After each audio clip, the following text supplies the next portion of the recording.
You want to know what makes a hero? It's not destiny. It's not something you're born with. It's searching for greatness. Johnny Cage, you have been chosen for Mortal Kombat. Then realizing you've had it in you this entire time. Whoa! I really don't feel comfortable hitting a girl. Don't worry. You won't. Yo! Send me back. I want to go back. The rules of the tournament are simple. Our fates would not be settled by the size of our armies. It would be decided by combat.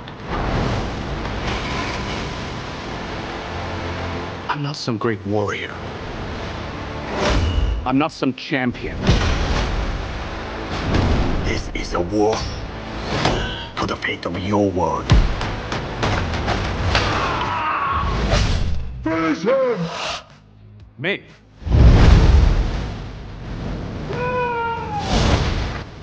Earth belongs to me. We do not kneel! Our only chance is to face this together. Let's go, baby. You, Johnny Cage, are a part of this now.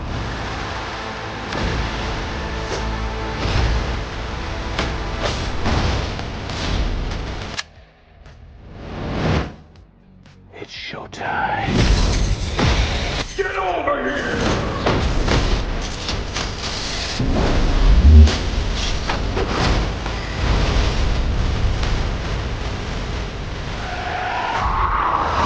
Johnny would definitely die.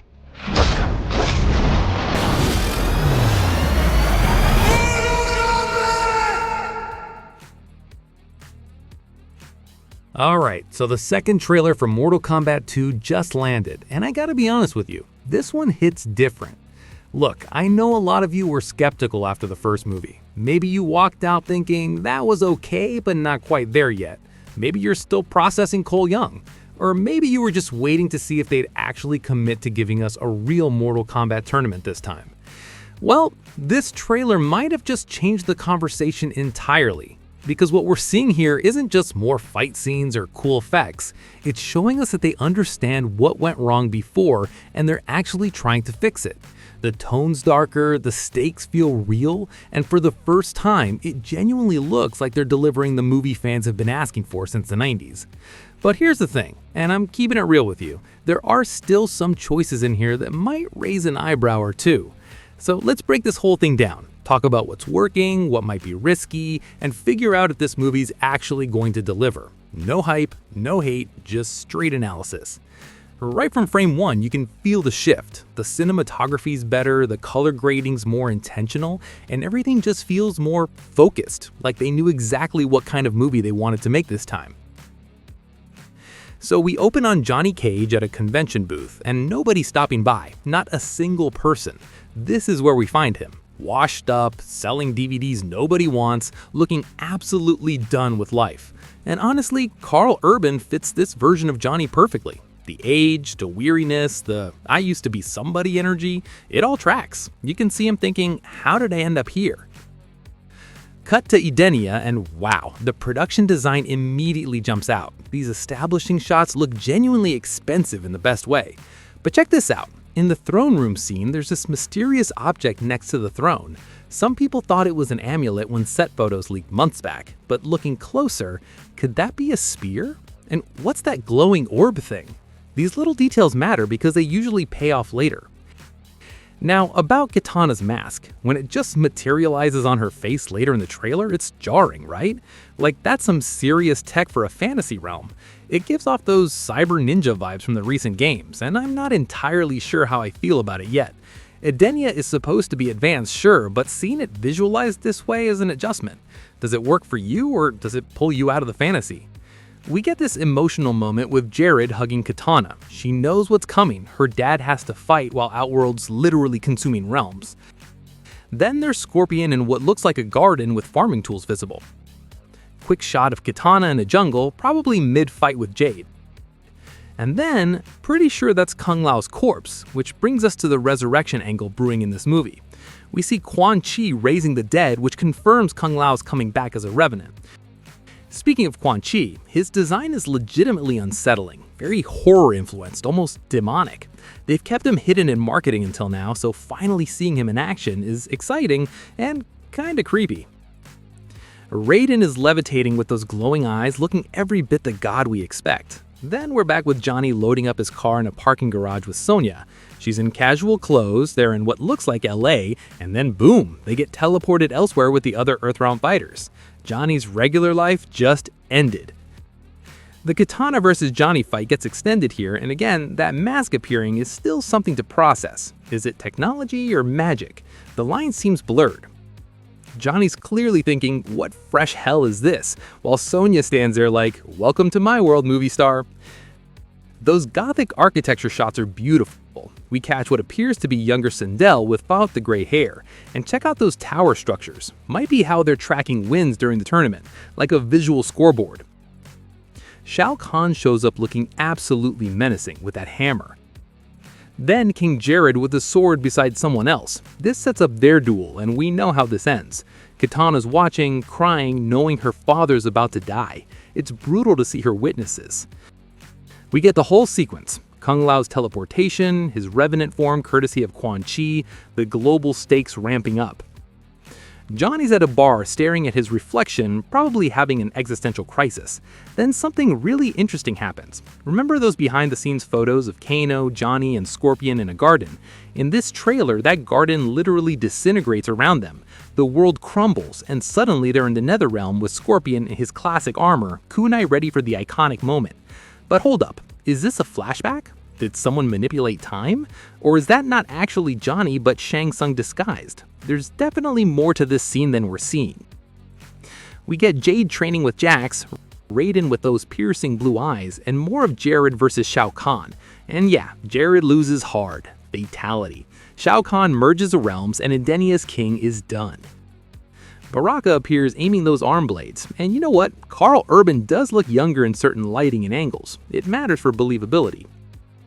Then back to the Netherrealm with Kano, Johnny, and Scorpion mysteriously transported from that garden. Now here's something easy to miss. There's a quick shot of Baraka from behind, and in the background, Quan Chi rises up like the Undertaker. It's subtle but important. He's the necromancer, the sorcerer, probably the one resurrecting Kung Lao and Kano as revenants, not Shang Tsung. Kitana looks shocked seeing Kano alive again. Jade seems less surprised, interestingly. And Quan Chi's design is legitimately frightening, very horror movie aesthetic. They went darker than I expected.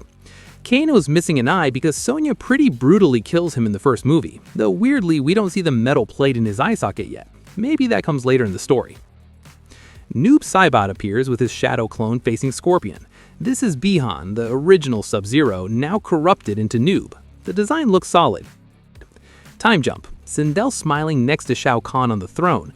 Kitana's older, so years have passed since her father died and the realms merged. Sonya faces Sindel, Kitana's rallying troops for Edenia, and finally substantial Shang Tsung footage. He's been weirdly absent from marketing. And look what Shang Tsung's holding, that amulet. So maybe that sphere by Edenia's throne was an amulet after all. Then the wildest moment. They're putting Raiden into the amulet, imprisoning the Thunder God. That's a massive plot point. Sonya and Kitana then undercover in disguises that feel very reminiscent of the 1995 movie. Jade's in the Netherrealm, which is a choice. Jax is there. Liu Kang faces Shao Kahn, and for everyone saying Liu Kang's been sidelined, he's not if he's literally fighting the main villain. This should be incredible. Sonya and Liu Kang running together, and the weight and movement look perfect. If anyone ever makes live-action Gears of War, this is how characters should move, that heavy, powerful sprint. Interestingly, basically zero Cole Young in this trailer. The first movie's protagonist seems absent, which might tell us something about his reduced role. Noob Saibot appears fight both Scorpion and Kano in the Netherrealm, so Kano's working with Scorpion. What's that alliance about? Johnny was there earlier too. The team dynamics are fascinating. looks ready to perform a dragon fatality. You can almost see flames forming that shape. Raiden's shocking enemies in the Netherrealm, there's apparently some comedy which could work if balanced right. Scorpion does his signature move in what looks like the bottom of a pit. Jade and Kano potentially working together against Noob Saibot until maybe Scorpion shows up and slices someone in half like the first trailer showed. The mask thing makes more sense now, and it seems Kitana's fan operates on similar technology, so the mask mechanically appearing maintains visual consistency. Shang Tsung and Raiden have their confrontation. Raiden does that full-screen charge from the games, but it leads to him getting captured in the amulet. Rough day for the Thunder God. Johnny delivers some fury, and we get what looks like a toasty fatality. The ending gives us another Baraka look, and the CGI on his mouth does appear improved from the first trailer. We also see more of the Tarkatan war camp. Look, if you're convinced this movie's gonna bomb, maybe reconsider. The production values are clearly higher than the first film. The scope's bigger, they seem to be course correcting from some of the first movie's issues. Will it be perfect? Probably not, but it looks like a genuine attempt to honor the source material while making something that works as a blockbuster. The biggest reveals are that Amulet's plot importance, Quan Chi being the necromancer pulling strings, and the Netherrealm situation with shifting allegiances.